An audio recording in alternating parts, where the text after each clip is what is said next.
Всем привет, меня зовут Артем, у нас очередной ремонт. В данном случае это прожектор Ферон 50 Вт, серию не знаю, 64000 Кельвина. Вот такой вот небольшой прожектор, и он не светит. Ну, при визуальном осмотре видно, что некоторые диоды сгорели, и, ну, я так понимаю, все будут под замену. Давайте разберем.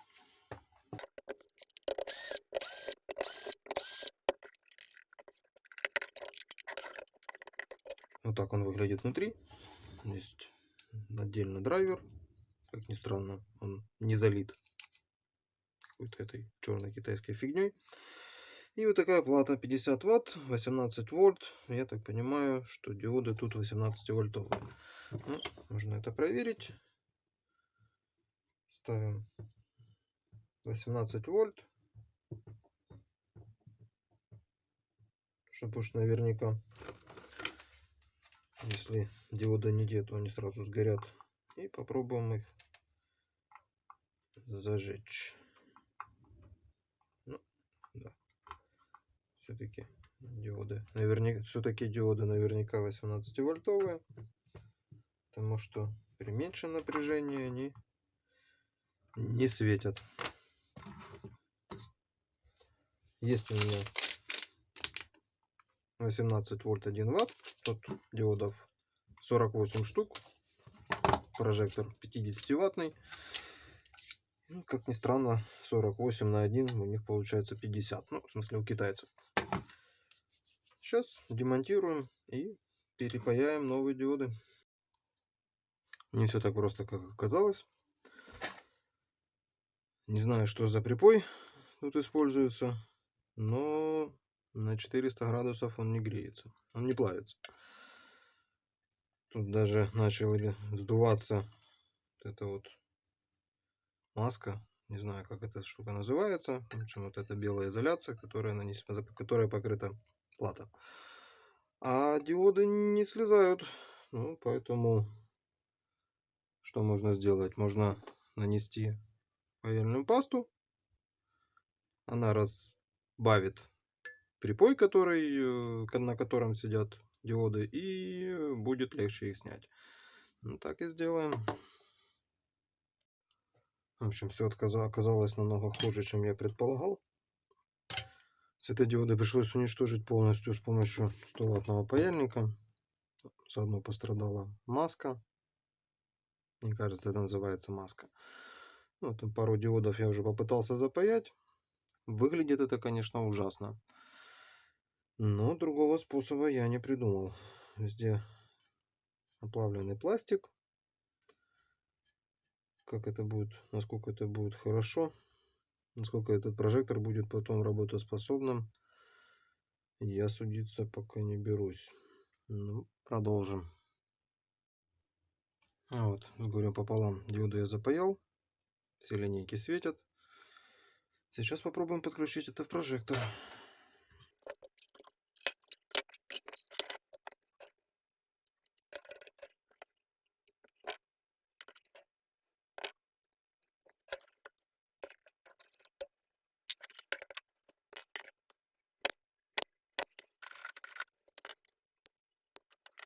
Включаем.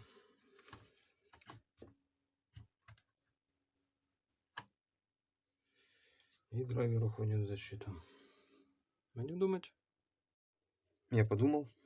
В общем, тут, скорее всего, не работает и драйвер тоже. Здесь на драйвере есть небольшое потемнение, я так понимаю, это пробой.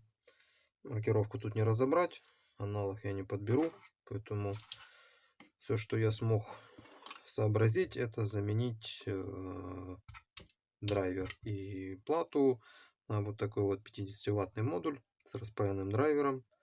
Он подключается сразу на 220, поэтому сейчас это все уберем, поставим сюда эту матрицу, ну и как-то так оно будет выглядеть. Продолжим.